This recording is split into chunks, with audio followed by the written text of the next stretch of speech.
Bon les gars, il y a un sujet qu'il faut que je vous parle, c'est la discipline et la régularité. Et en toute honnêteté, ça a été un gros sujet pour moi cette année en 2025, donc je me suis dit, je vais pas refaire la même chose en 2026. Donc pendant plusieurs jours, je dis bien plusieurs jours et pas plusieurs semaines pour pas mentir, c'est que j'ai préparé et j'ai étudié tout le sujet pour pouvoir me préparer de la meilleure des manières et aussi vous aider à être un peu plus discipliné et rigoureux. Et pour vous surprendre, il n'y a rien qui sera en digital. Il n'y a pas de to-do list, il n'y a pas de choses sur le téléphone, il n'y a pas non plus de Notion qui ont été faits avec des habits tracker ou quoi que ce soit. J'ai tout fait directement dedans. Et dans cette vidéo, je vais vous montrer pourquoi je suis passé sur du cahier, comment j'ai fait toute mon étude, enfin qu'est-ce que j'ai trouvé dans mon étude au niveau de la discipline et de la régularité, et surtout bah, comment je vais m'y appliquer, parce que oui, je vous le dis, c'est quelque chose qui est totalement nouveau pour moi de le faire sur un carnet. D'habitude, je fais toujours sur Notion ou autre chose, mais je vais vraiment le faire sur le papier, et je vais vous expliquer aussi pourquoi.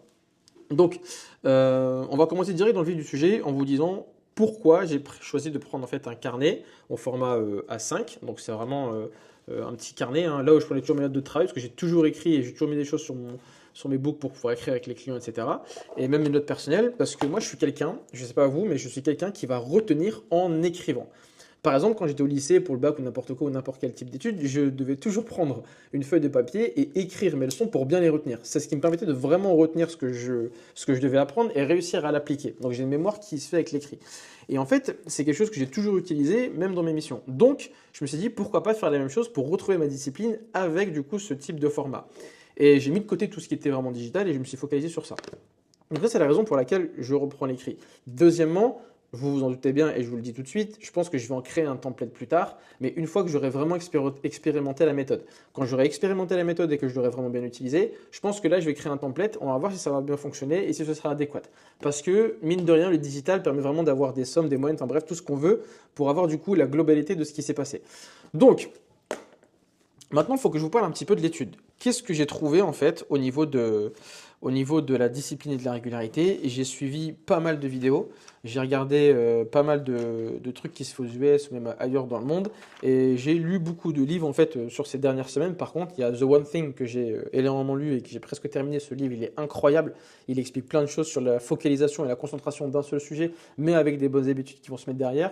Là, je suis en train de lire en parallèle aussi Atomic Habits. Je l'ai commencé il n'y a pas très très longtemps, qui est aussi un super livre et qui, je pense, va accentuer et confirmer ce que je vais vous montrer juste ici. Donc,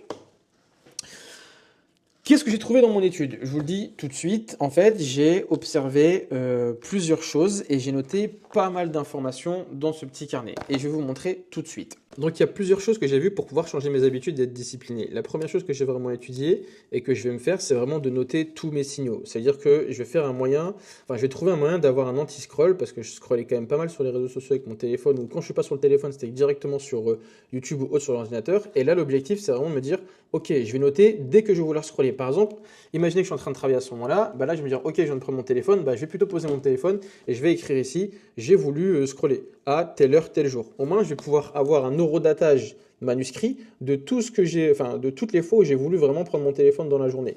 Et à la fin de la journée, ça va me permettre de me rendre compte combien de fois j'ai voulu l'utiliser alors que je devais normalement être concentré.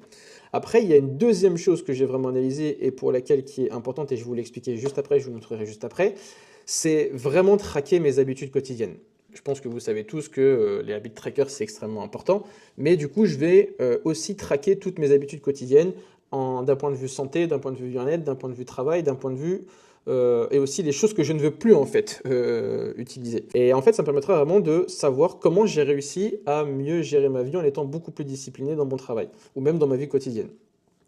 L'objectif, c'est vraiment de faire une chaîne le plus longtemps possible et ne pas la briser. En fait, en faisant ça, ça me permettra en fait de gamifier un petit peu mes habitudes en me disant ok, c'est bon, là j'ai plusieurs chaînes qui sont hyper intéressantes et naturellement on va vouloir la garder parce qu'on se dit ok, c'est bon, on est sur une lancée, il faut qu'on le garde. Donc ça va être hyper intéressant et ça va être assez marrant pour pouvoir le faire et je vous dirai en fait une fois que je l'aurai fait si ça a bien marché ou pas. Troisième chose, c'est aussi changer ce que je mange. Parce que les gars, on va pas se mentir, Dubaï déjà c'est hardcore. Il y a la pression financière, les pressions des échéances et puis tout le travail qui se fait tout le temps. Et j'ai l'impression de passer ma vie à travailler. Et quand on travaille trop, je pense qu'il y en a plein qui peuvent être dans le même cas, et ben on mange mal. Ça veut dire qu'on va commander quelque chose en vitesse parce qu'on n'a pas le temps du coup de faire entre deux. Enfin bref, on prend pas le temps plutôt de manger et de faire les choses correctement. Donc je vais faire en sorte, peut-être pas forcément noter chaque jour ce que je mange parce que ce sera peut-être trop, mais au moins changer ce que je vais manger au niveau de mon alimentation.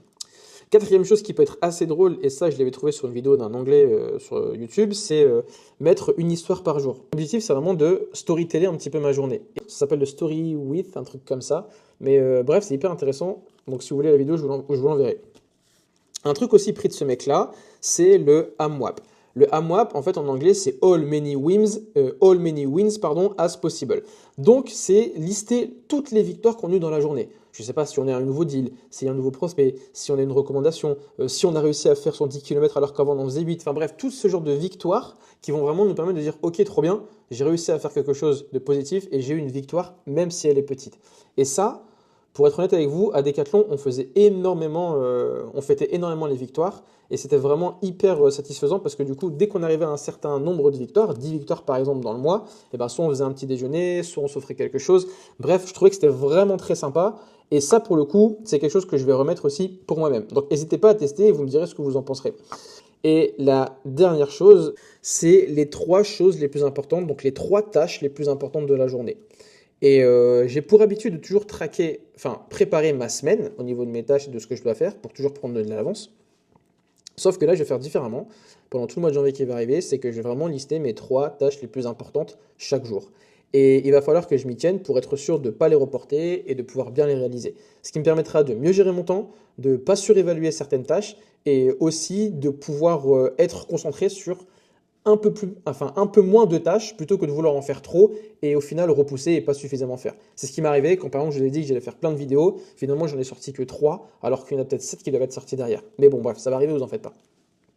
Donc c'est un peu les 6 choses que j'ai trouvées au niveau de mon étude et je me suis dit que ces choses-là, eh ben, il n'y a pas que ça en fait, parce que derrière j'ai encore trouvé d'autres choses. Et en fait, cette autre chose, comme vous le savez, moi j'ai toujours parlé de productivité et je parlerai toujours de productivité et d'organisation. Et en fait, j'ai vraiment remis le sujet au centre de mon activité et de ma recherche parce que c'est un des éléments le plus importants en fait pour notre discipline et la régularité. Je vous montre tout de suite encore dans le carnet.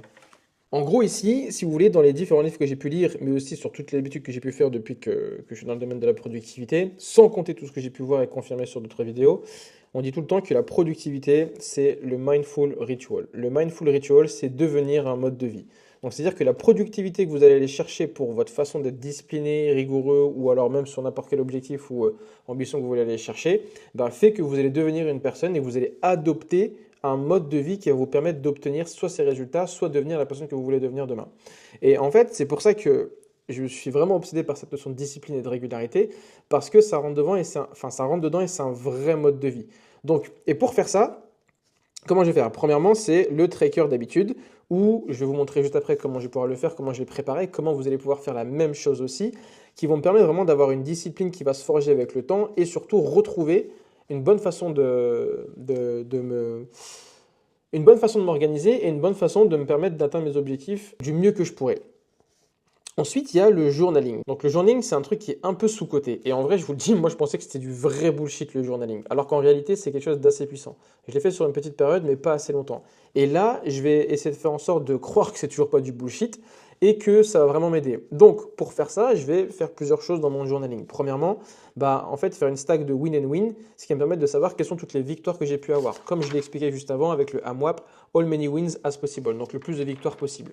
Et du coup, répéter encore et encore à travers des micro-actions. Ces micro-actions, ce sont les habitudes. Les habitudes qui vont me permettre d'obtenir des résultats et donc des résultats qui vont me permettre d'avoir des victoires. Ces victoires qui vont me donner du coup une dopamine positive et donc quelque chose qui va m'entraîner dans un élan que je vais vouloir encore obtenir avec le temps. Et ensuite, il faut faire pour faire. Ça, c'est vraiment un truc qui revient à chaque fois. Dans toutes les vidéos que j'ai vues, dans tous les livres, elles disent tout le temps, il faut faire pour faire. Et que vous soyez ouvrier, que vous soyez entrepreneur, que vous soyez cadre, que vous soyez maman, enfin bref, faites ce que vous voulez. Si vous ne faites pas, il n'y a rien qui va se passer. Et si vous ne faites pas, personne ne le fera à votre place. Même si vous payez quelqu'un pour faire quelque chose, vous le déléguez, ce sera jamais aussi bien fait que vous. Sauf si le domaine en particulier, vous ne le maîtrisez absolument pas. Mais pour que vous puissiez avoir des résultats pour vous-même, il faut absolument que vous puissiez faire pour faire. Et un exemple, c'est que moi, en 2025, j'ai compté sur trop de personnes pour faire du taf que je n'avais pas envie de faire. Et surtout, je me suis rendu compte que pour vraiment avoir du résultat, il faut que je le fasse moi-même. Chose que je vais reprendre justement avec ces habits de tracker et du coup, cette notion de cycle qui va se perpétuer. Et traquer les mauvaises habitudes pour ne pas les reproduire, les effacer progressivement et avoir quelque chose qui va me correspondre à moi. Donc ça, c'est un peu le schéma que j'avais fait pour ce que je vais vous montrer juste après. Mais avant d'y arriver, il faut que je vous explique un truc hyper important.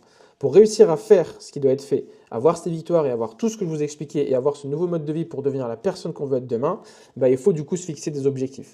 Mais attention, quand je dis fixer des objectifs, c'est pas bon, ok, voilà, dans 2 semaines, je me fais 10 000 euros. Il faut avoir des objectifs SMART, donc simples, mesurables, atteignables, réalisables, pertinents et du coup timés dans le temps. Ça, je vous apprends rien, mais plutôt que de fixer des objectifs, parce que c'est pas ce que je vais me fixer dans un premier temps, en tout cas personnellement, sur le premier trimestre, je pense que je vais pas trop me fixer d'objectifs. Mais je vais mettre en fait des moyens qui vont me permettre d'atteindre progressivement les résultats sur lesquels je veux tendre d'un point de vue objectif. Par exemple, imaginez que je me dis, ok, je veux atteindre 85 kg dans 3 mois. Et pour atteindre 85 kg, je sais qu'il faut que je fasse ça, plus ça, plus ça. Enfin bref, je vous apprends rien. Mais du coup, je vais plutôt me fixer sur les moyens et tout le dynamisme et l'élan que je vais me mettre dans mon tracking d'habitude et dans la rigueur que je vais me donner avec la régularité de ma discipline que je vais m'appliquer pour atteindre ces résultats. Autrement, je sais que je n'y arriverai pas. Ici, je vais noter un autre truc d'un mec, un Amerloc, qui était plutôt bon dans la productivité aussi. Je ne sais plus comment il s'appelle, mais je vous partagerai un de ces quatre. Il disait de faire le travail quand tu n'as pas envie de le faire. Donc des fois, moi je vous dis en toute honnêteté, il y a des choses que j'ai pas envie de faire, donc je le repousse. Et dans mes habitudes, vous allez voir, j'ai noté ne plus repousser le travail, faire les 3 choses les plus importantes. Pas tout le temps, mais des fois il y a des trucs que j'ai pas envie de faire. Et je pense que c'est pareil pour tout le monde, et c'est un comportement normal. Donc il faut se dire que pour vraiment obtenir du résultat, il faut faire les choses qu'on n'a pas envie de faire, même si ça nous fait chier, même si on n'est pas dans un bon mood, même si y a un truc qui ne va pas. Il faut le faire, parce que si on ne le fait pas, personne ne le fera à notre place. Et si demain il y a un autre truc qui va s'accumuler, on va prendre du retard, et du coup on ne va pas réussir à atteindre les habitudes, on ne va pas réussir à atteindre les objectifs, on va être frustré, on ne va pas être organisé, etc., etc. Et après vous allez faire appel à moi pour me dire, Youssef, je ne suis pas organisé. Bref, en tout cas, il y a ça qu'il faut faire. Ensuite, il y a aller pour un run, ensuite il y a aller dehors, enfin bref, il y a plein de trucs qu'il a écrit, faire à manger, rencontrer des gens, bref, s'entraîner son corps, tous les trucs classiques de la productivité et de la discipline. Bref, tout ça pour dire qu'il faut en fait chasser la vraie dopamine. La vraie dopamine, c'est ce qui va te rendre heureux, c'est ce qui va vraiment te permettre de chercher les vraies choses de la vie qui vont te dire, ok, c'est bon, j'ai réussi à faire quelque chose. Et le fait de mettre un habit tracker et les habitudes et de les suivre régulièrement avec discipline, ça va te permettre de pouvoir faire des choses que tu aimes bien, que tu vas aimer avec le temps et qui vont t'apporter quelque chose de bénéfique pour toi. Et en tout cas, moi, je suis fortement convaincu que c'est quelque chose qui va l'être, en tout cas pour moi. Dernière chose, c'est avoir une totale abnégation envers soi-même. Ça, c'est Dan Coe qui le dit aussi. Et être d'une extrême violence envers soi-même dans le sens où il faut dire non en fait, à ce qui ne va pas être bénéfique pour vous. Si demain on me dit « Ouais, Youssef, est-ce que tu vas aller manger dehors une pizza alors que je sais qu'il faut que je mange léger pour pouvoir perdre du poids ?» Il faut que je dise non. Si on va me dire d'aller boire un verre alors que je dois bosser, je vais dire non. Bref, c'est une discipline envers vous-même et vraiment être extrême pour atteindre les objectifs que vous voulez atteindre et devenir la personne que vous devez devenir. Je vais y arriver. Et moi, c'est exactement ce que je vais faire pour moi. En tout cas, c'est ce que je vais essayer de faire et ce que je vais vous montrer sur les semaines à venir et les mois à venir. Donc, c'est vraiment d'être obsédé par un objectif. Je reviens par rapport à ce que j'ai dit objectif juste avant, juste ici, mais c'est pas la même façon de voir l'objectif. Là, l'objectif, par exemple, pour moi, sur cette notion de pouvoir faire cette vidéo, vous montrer tout ça, etc., c'est être discipliné, mais du coup, devenir une meilleure version de moi-même. Donc, je recherche un état, je recherche une personne que j'ai perdue et que j'étais auparavant, que je veux retrouver et être meilleur pour atteindre certains objectifs et réussir à faire certaines choses. Donc ça, c'est ce qui m'obsède. Et c'est pour ça que je suis obsédé par la discipline, c'est pour ça que je suis obsédé par la régularité, et c'est pour ça que je suis obsédé par toute cette notion de productivité. C'est vraiment l'histoire de ma vie, ce truc-là. Et au final, quand on est obsédé par un objectif pour devenir quelque chose ou atteindre quelque chose, forcément, on va avoir de l'abnégation, on va être extrême, on va suivre ses habitudes, on va être discipliné, on va faire en sorte de pouvoir les obtenir, ainsi de suite. Et je vais vous donner un exemple. Et justement, par rapport à l'abnégation et le fait d'avoir un objectif qu'on va aller chercher, je vais vous donner un exemple très concret. Quand j'ai voulu déménager aux Émirats, donc du coup là j'habite à Dubaï aujourd'hui, le truc c'est, j'étais vraiment extrême envers moi-même. Ça veut dire que je me levais tous les jours à 5 heures. Je travaillais tous les jours sur mon contenu parce que je ne connaissais pas les réseaux, ni le marketing, ni quoi que ce soit. Donc il fallait que je travaille sur ma visibilité, sur la création de contenu. Il fallait vraiment que je puisse anticiper ce que je voulais devenir et quel travail je voulais avoir demain en tant qu'entrepreneur. Donc il y a tout ça que j'ai travaillé et j'étais extrêmement extrême envers moi-même. Tous les week-ends, je bossais sur mon contenu. Tous les week-ends, je bossais sur Notion. Tous les week-ends, je bossais sur les sujets que je voulais avoir pour vraiment l'anticiper et être tranquille après ma démission et déménager du coup aux Émirats tranquillement. Donc le fait d'avoir été extrême comme ça, c'est que j'ai sacrifié plein de week-ends, j'ai sacrifié du temps avec mes enfants, j'ai sacrifié du temps avec des amis, j'ai sacrifié plein de choses pour justement atteindre l'objectif que je m'étais fixé et devenir la personne que je voulais être. Et c'est en faisant ça que j'ai réussi du coup à m'expatrier aux Émirats en même pas un an, alors que j'étais salarié et que j'ai lancé mon activité d'entrepreneur la même année. Donc soyez extrême envers vous-même et une grosse abnégation envers ce que vous voulez faire. Et c'est exactement ce que je vais refaire aujourd'hui pour pouvoir justement atteindre les choses qui me manquent aujourd'hui d'un point de vue discipline et régularité. Mais du coup, maintenant, je vais vous montrer tout simplement ça. comment j'ai fait mon habit tracker et comment vous allez pouvoir faire la même chose. Je vous montre tout de suite. Alors ça, c'est la version 1 de mon habit tracker et de comment je vais réussir à avoir ma discipline et du coup améliorer ma santé, mon sommeil, mes objectifs, ma vie, enfin bref, tout ce qui va vraiment m'être utile dans ma vie pour demain. Et je vous le dis tout de suite, là on est le 26 décembre, je commence uniquement aujourd'hui, enfin depuis hier en toute honnêteté. Et l'objectif, c'est vraiment de vous montrer comment je vais faire et faire le bilan dans un mois en vous montrant les résultats et à quel point j'ai pu être rigoureux, régulier et avoir du coup la discipline que je recherche autant et que je suis en train de vous expliquer. Donc, comment ça fonctionne? C'est assez simple dans le sens où il y a une double page. Une double page va correspondre à un mois. Et derrière ces mois-là, il va également avoir d'autres pages, mais je vais vous montrer sur la version définitive après avec janvier, où je vais du coup faire mon journaling par rapport à ce que j'ai dit juste avant. Donc ici, j'ai plusieurs aspects de mes habits tracker. Le premier, ça va être vraiment d'un point de vue bien-être, genre me lever, lire, marcher, faire du journaling, enfin bref, etc., me coucher à 22 heures. Vraiment essayer de tenir ces objectifs-là pour avoir ces résultats. Ensuite, il va y avoir la notion de sport, donc santé, avec tout ce qui est sport, parler à quelqu'un, enfin santé du coup et social, j'ai envie de dire. Mais du coup, c'est santé mentale et santé physique. Donc faire du sport, patati patata, parler avec des gens, rester avec ma famille, patati patata. Donc des choses que je veux vraiment maintenir et que j'ai vraiment envie d'avoir parce qu'il y a beaucoup de choses que j'ai perdues et ou pour lesquelles je suis pas régulier. Ensuite, en rouge, c'est ce qui concerne mes mauvaises habitudes que je veux vraiment arrêter. Comment je vais arrêter le scrolling, de grignoter, patati patata. Et enfin, en bleu, c'est ce qui va concerner vraiment ma partie productivité et mon business, mon travail. Donc, qu'est-ce que je vais mettre comme habitude pour être sûr de m'y tenir? Ici, c'est un score sommeil. Donc, avec la montre, je peux avoir mon score de sommeil. Du coup, je mets mon score que j'ai ici et ça me permet d'avoir du coup une moyenne que j'aurai directement là. Et c'est là qu'on rentre du coup dans la partie graphique. Ces graphiques-là, il faut savoir qu'il y en a 4. 2 qui concernent directement ma santé et 2 qui concernent mon activité, mais indirectement ma santé. Enfin, ouais, indirectement ma santé. Donc, en fait, sur ces 2 graphiques-là, il y a mon temps de travail effectif que j'ai mis entre 0 et 10 heures pour savoir quelle va être la tendance du nombre d'heures que je travaille dans le mois. Alors je vous dis, hein, toutes ces stats, là, toutes ces croix, tous ces graphiques-là, c'est totalement random, c'est absolument faux. J'ai pas fait ça, je commence à partir du 25 seulement, comme je vous l'ai dit. Donc ça, c'est totalement random, c'est pour l'exemple dans la vidéo. Mais je vous montrerai tout ce que j'ai fait sur le mois de janvier dans un mois du coup. Au 31 janvier, au 1er ou 2 février, en fonction de comment je ferai la vidéo. Donc ça correspond vraiment au travail effectif que j'ai fait. Le travail effectif, c'est sur quoi j'ai travaillé, quelles étaient mes tâches principales, est-ce que je les ai bien faites, etc., etc. Et moi, ce que je vous recommande, les gars, c'est d'utiliser Toggle Track. Donc T-O-G-G-L-T-R-A-C-K. Utilisez Toggle Track pour vraiment avoir l'habitude de traquer votre travail. J'ai toujours fait ça, ça fait quasiment 3 ans que je le fais et je vous jure que c'est trop bien. J'ai toutes mes heures, tout mon travail, tout ce que j'ai fait d'un point de vue effectif sur mon travail. Et en vrai, là, vous allez pouvoir faire une vraie moyenne de ce que vous réalisez. Deuxièmement, d'ailleurs, si vous voulez que je fasse une vidéo sur Toggle Track, n'hésitez pas à me le dire en commentaire. Deuxièmement, il y a le temps d'écran. Donc, est-ce que j'ai beaucoup scrollé sur mon téléphone ou pas mon téléphone? Je le prends. Est-ce que j'ai une distraction? Enfin bref, etc. C'est vraiment comment j'ai réussi à gérer mon temps d'écran et voir si la tendance elle est plutôt en baisse ou si elle est régulière sur un nombre d'heures effectives que je vais pouvoir avoir. Ensuite, il y a mon sommeil. Mon sommeil, c'est lié au score, mais du coup, combien d'heures j'ai dormi du coup par nuit. Ce qui me permet vraiment de savoir chaque jour ce qu'il en est au niveau de mes heures et voir quelle est ma tendance. Et du coup, est-ce que je suis plutôt régulier, est-ce que je suis irrégulier, etc., etc. Ensuite, mon poids, parce que moi, je vais travailler mon poids aussi pour être en meilleure forme. Normalement, je vais avoir une tendance qui va être en baisse, ou si vous voulez prendre du poids, qui doit être en hausse. Ou si vous voulez stagner, qui doit être forcément linéaire. Mais en tout cas, tout va dépendre de vos objectifs en fonction de ce que vous allez rechercher juste ici. Et tout ça, c'est directement lié en fait aux habits de tracker. Donc là, en fait, d'un point de vue temps de travail effectif et temps d'écran, c'est par rapport à ce que j'ai réalisé ici, ok, mais c'est un peu à part, j'ai envie de dire en réalité, mais c'est surtout le sommeil et le poids qui vont vraiment être extrêmement liés avec mes habitudes. Parce que mon sommeil va être lié forcément à quand je vais me lever tôt et quand je vais me coucher à la même heure, donc me lever et me coucher à la même heure. Mon poids va aussi dépendre de mon sommeil, mais aussi du sport que j'ai réalisé et aussi des mauvaises habitudes que je veux retirer. Comme vous avez pu le voir, c'est vachement des choses qui sont sur la bouffe, quoi. J'ai un problème avec ça. Mais du coup, voilà un peu comment ça s'est fait. Maintenant, je vais vous montrer la version définitive que j'ai préparé pour 2026 du coup. Donc là, c'est un cahier. Hein. Ça, les gars, je vous dis, ce cahier-là, vous pouvez le trouver sur Amazon. Je vous mettrai tous les liens s'il faut en description, il n'y a pas de souci, ou en commentaire. Vous aurez du coup les liens pour pouvoir télécharger tout ce qu'il faut. Vous avez besoin juste d'un cahier, d'une petite règle, 15 cm, 20 cm grand max, et d'un crayon 4 couleurs pour vraiment différencier ce que vous voulez mettre. Vous n'avez pas besoin de plus. Ça va vous coûter moins de 5 balles en vrai. Donc ça, c'est mon journal du coup pour 2026 que je viens tout juste de commencer. Et je vais vous montrer un peu comment je l'ai fait. Là, vous voyez, c'est beaucoup plus joli, il est totalement vierge. Donc là, j'ai vraiment mes habitudes, comme je vous l'ai montré, bien-être, santé, travail et à arrêter, ainsi que le score sommeil. Là, il y a les différentes journées du mois, du 1er au 31 janvier du coup. Janvier 2026, c'est ici, c'est ici. Le suivi graphique de santé que je viens juste de vous montrer. Et Donc là, c'est les jours, en fait, une case correspond à un jour qu'il y a ici, hein, pour information. Voilà. Et en fait, ici, je l'ai fait différemment, c'est qu'une demi-page va correspondre à mon journaling.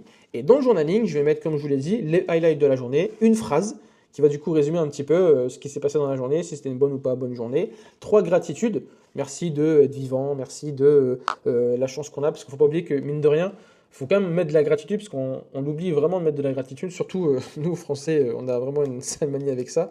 C'est vraiment avoir de la gratitude et remercier enfin, le Seigneur, ce que vous voulez, de ce que vous avez, même nos efforts à nous, pour dire, ok, j'ai la chance d'avoir ça. J'ai la chance de pouvoir faire ça. J'ai la chance de pouvoir vivre ici. J'ai la chance de pouvoir avoir des enfants. J'ai la chance de pouvoir avoir tout ça. Vraiment avoir de la gratitude envers ce que la vie nous offre pour nous rappeler que il n'y a pas que des mauvaises choses et qu'au final, on arrive toujours à avoir une chose qui nous rend heureux, mine de rien.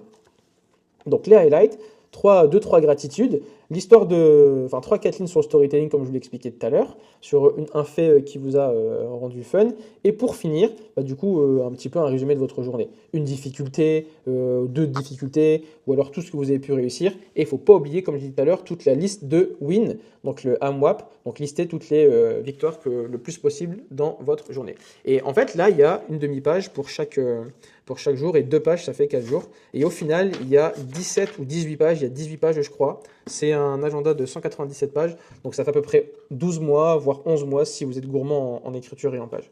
Donc voilà ce que je peux vous montrer sur Stabit Tracker et comment je vais le faire. Et surtout, n'hésitez pas à faire pause sur la vidéo, enfin bref, pour vraiment voir comment j'ai pu le réaliser. C'est facile, c'est propre, et en toute honnêteté, ça me prend 30 à 40 minutes, je pense, pour le faire, sachant que c'est la première fois. Et tous les fins de mois, du coup, je referai un nouveau mois pour faire ça à chaque fois. Voilà un peu pour vous expliquer l'étude que j'ai eue sur la discipline, sur la rigueur, enfin la régularité, et du coup, comment je vais traquer ça. Voilà les gars, toute l'étude que j'ai pu faire sur cette discipline et comment vous allez pouvoir aussi faire ce que je vais tenter. On se donne rendez-vous dans un mois où je vais vous montrer vraiment tout ce que j'aurai fait sur ce carnet. Il n'y aura pas de triche, sachant que sur les réseaux, je vais aussi vous montrer un peu l'avancement et les réussites tout au long du mois de janvier qui va arriver. Donc n'hésitez pas à bien préparer ce qui va arriver. Il reste encore quelques jours avant 2026. Ça prend vraiment pas beaucoup de temps, comme je dis, ça prend 30-40 minutes. Vous avez besoin que d'un crayon, d'une règle, un peu d'inspiration. Vous notez les habitudes que vous voulez faire, retirer, etc. Et après, vous n'avez plus qu'à vous mettre cette discipline. Dites-vous que c'est un contrat envers vous-même et en fait, vous êtes les seuls à pouvoir changer votre vie. Vous êtes les seuls à pouvoir changer vos habitudes. Moi, c'est un parti pris que je prends et j'ai vraiment envie de changer ça. Donc j'espère que la vidéo vous a plu. C'est un format assez inédit que je n'avais jamais encore exploité. Mais si vous avez bien aimé le format, n'hésitez pas à me le dire et puis je ferai d'autres vidéos. Et je pense que vous vous en doutez, mais il y aura certainement un template Notion qui va être réalisé sur cet habit tracker. Mais je vais d'abord attendre de bien l'exploiter, comme j'ai dit un peu plus tôt, pour pouvoir le créer et en faire un petit bilan. Donc voilà ce que je peux vous dire sur tout ça. Merci d'avoir regardé. Dites-moi ce que vous avez pensé en commentaire et du coup partagez-moi un peu votre façon de faire. Et les gars, je vous dis à très vite. Ciao.